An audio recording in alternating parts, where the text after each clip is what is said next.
This is a video for a Honda CR-V.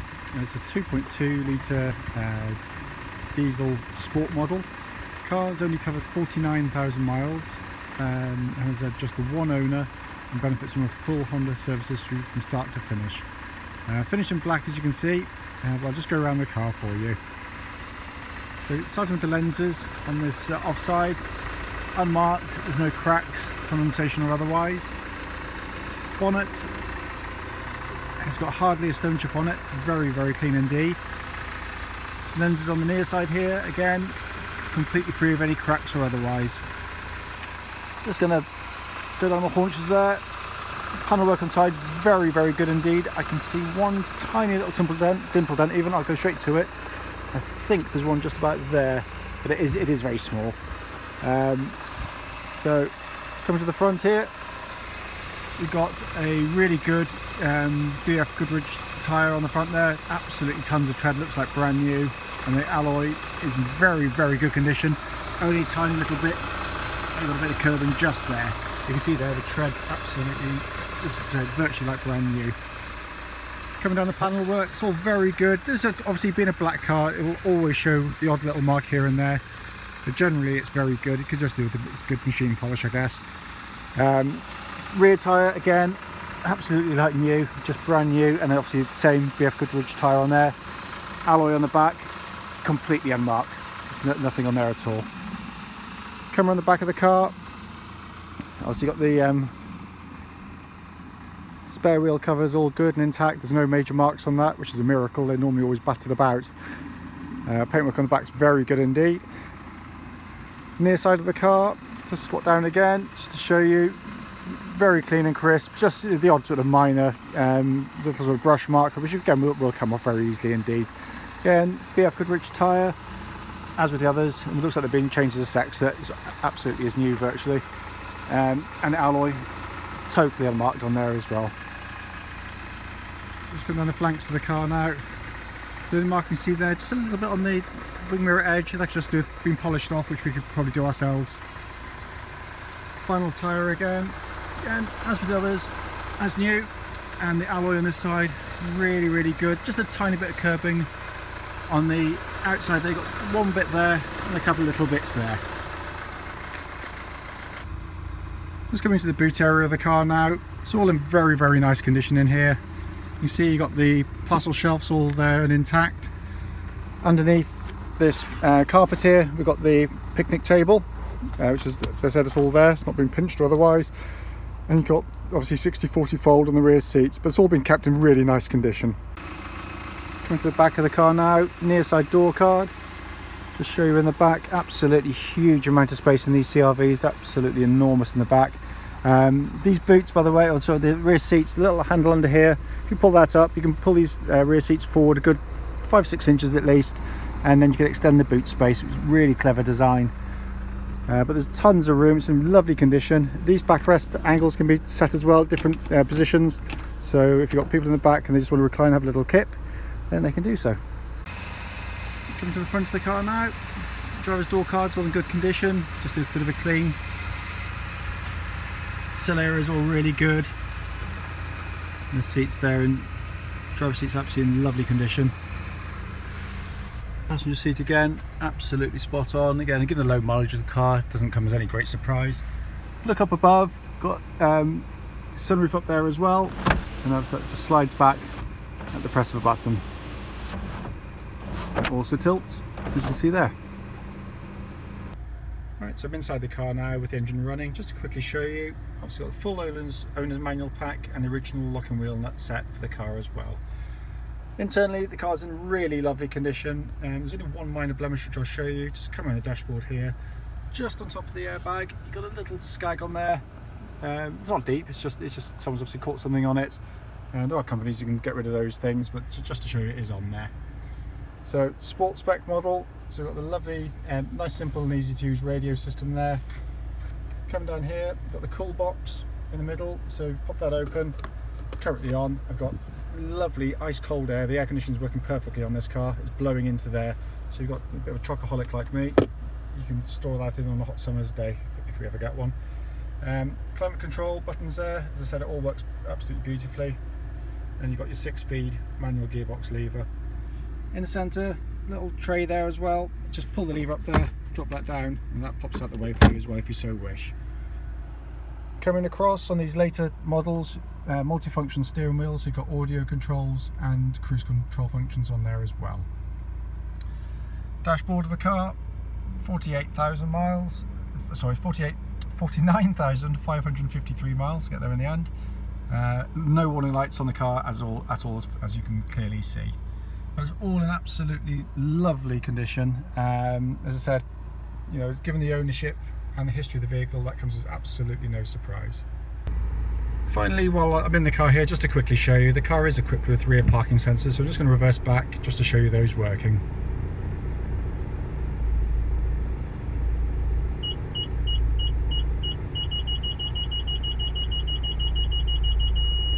So there we go. This is a video for a Honda CR-V. It's a 2.2 diesel sport model. Car's registered LH56ABZ. Mileage at the start of this brief road test is 49,551 miles. Purpose of the road test really is for those who are coming any kind of distance to us, just to give you the reassurance that if you're going to make the trip to us, that the car's in the condition you'd hope it to be mechanically. We're basically selling to people all over the near continent and the UK now, and we just feel it's right, if you're willing to invest that time, energy and money, that you get to see the car in operation prior to yourselves coming, and hopefully say to give you the reassurance to make that trip to us.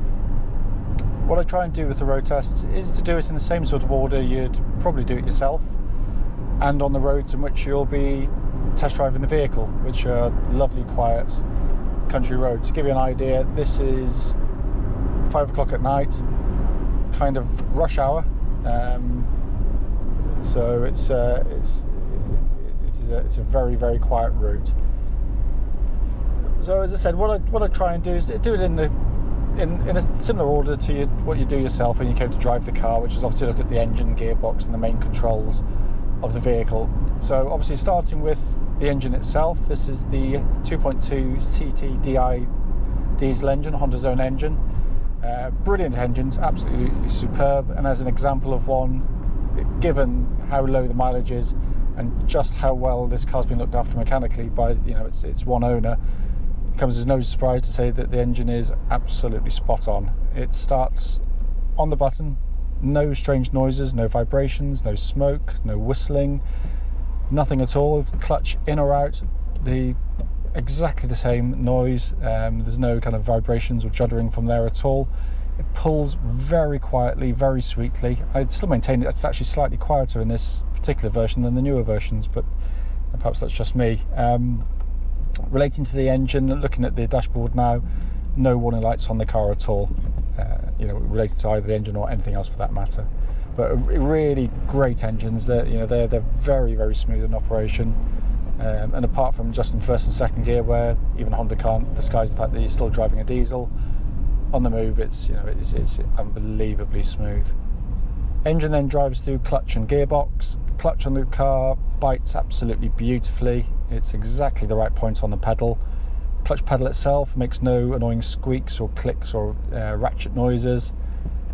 And as I said, it bites exactly at the right point there. The clutch then goes through to the gearbox of the vehicle. All the diesels run with a 6-speed gearbox, and that's a very typical Honda box. In essence, it's very, very well engineered. Gear shifts are smooth, sweet. The gear gate change itself has just no slop or wear in it at all. I mean, Honda do brilliant gearboxes, they always do. They just manage to give in a really high quality gear change with a feeling of solidity, of engineering, and this one is exactly what you'd hope to get from Honda. So in essence, the actual drivetrain of the car, things that you should probably worry about most, of course, is in absolutely superb order. Given the fact that it's got a full Honda service history and this mileage and one owner, that comes as no great surprise to me. In terms of the rest of the car, everything feels really tight and really nicely engineered on the vehicle. brake pedals absolutely at the top, right at the top of its shovel, exactly where it should be. Very nicely modulated brakes on the Hondas. They're not over servoed like get on some French cars, but they bite strong and powerful. When you hit the brakes hard, it doesn't deviate left, right. There's no nasty vibrations back through the pedal, which would suggest, you know, disc wear or otherwise. So, you know, again, brakes absolutely spot on. Steering is really nice. This is, you know, kind of old school Honda again, which I really love. It's got the newer versions use what they call electric power steering, which, you know, is very, very accurate. It's obviously, it's got its advantages, but I just love this old school power steering. It's got a lovely weight about it. Very, very direct, very smooth in transition from left to right. And it, you know, then goes through to the suspension of the car, and again, I can't feel a hint of wear in the suspension at all. It goes about its business absolutely superbly. There's no shudders or shakes coming back through the car, and the kind of thing I'm looking out for, which you would yourself, is kind of those little rumbles or tremors underneath, which would suggest you might have a little bit of wear in the anti-roll bar links or otherwise, or, you know, track rod ends. And it genuinely is nothing at all. It's incredibly as one, this car. As I'm driving at a sort of a degree of speed, again, I'm listening out for sort of wind noises which shouldn't be there, things that might be coming through the sunroof or the window seals or windscreen itself. And again, nothing. It's all exactly as it should be, which is it's a nice, quiet, refined car to drive on the road. I mean, these ride really, really well, actually. And again, probably better than the newer versions. But the offset is it leans slightly more through the corners, but it's only marginal. You know, it's just a nice setup. Looking around the interior of the car, as I've said before, the dashboard shows no warning lights on the car. The temperature gauge is running exactly a third of the way up the gauge, which is just perfect positioning for the temperature gauge there. It shouldn't be any different on a Honda, whether petrol, diesel or otherwise. And this one's true to form, exactly where it should be.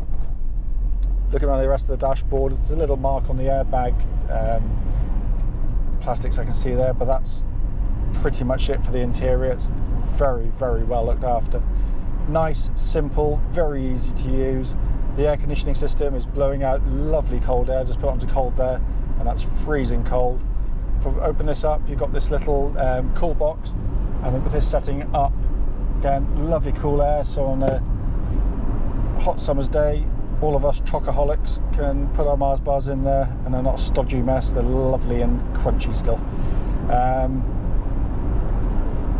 Rest of it, again, all in fine order. On the sport models, you now get cruise control, which is just pressing a main button there, and then press set. Cruise control is now active. Foot's off the throttle pedal. If you want to go faster, accelerate. Want to slow down. At any time, if I press cancel, hit the brake pedal or clutch pedal, then it'll turn itself off. If I want to accelerate, I can by using the throttle, then backing back, and it comes back to its preset position. But it's all in full working order. In essence, I mean, this is the, you know, it's natural domain. It's, you know, I live out in the country. I'm lucky to be able to be here, and it rides these roads beautifully. It's, you know, any little potholes like I've gone over there, or imperfections in the road, they're really, really, really good cars. You know, when you compare it to its natural competitors, which would be things like, you know, Land Rover Freelander, Nissan X-Trail, Toyota RAV4, BMW X3 possibly, you can see why they're so sought after on the used market. They are far more reliable than all of those, and that actually does include the Toyota, which is a rarity because the petrol engine Toyotas are really very good, but the diesel ones do have the problems. The Honda, you know, can have problems, but they're much fewer and further between. We have very, very few, especially on low mileage ones like this. But what it has compared to those others is far more interior space. Huge boot. It's got the BMW X3 is a great car to look at. It's got a nice badge. They drive well. All BMWs always do. But on roads like this, I mean, I had one and I hated it. It just was rock hard suspension. It was a horrible thing to drive. The X-Trails actually drive very nicely, every bit as nice as these. In all honesty, I'd have to say that the Nissan's probably it's a very, very good car. Its main problem is its reliability. They do have issues with them, and the less said about the Freelander, the better. It's a wonderful, wonderful design. It's a really lovely looking car, but so just unfortunately they were kind of thrown together rather than assembled properly as Hondas are. I mean, driving at speeds like this, just cruising around, getting sort of 40-45 to the gallon is actually very, very easy on these cars. Anyway, I hope the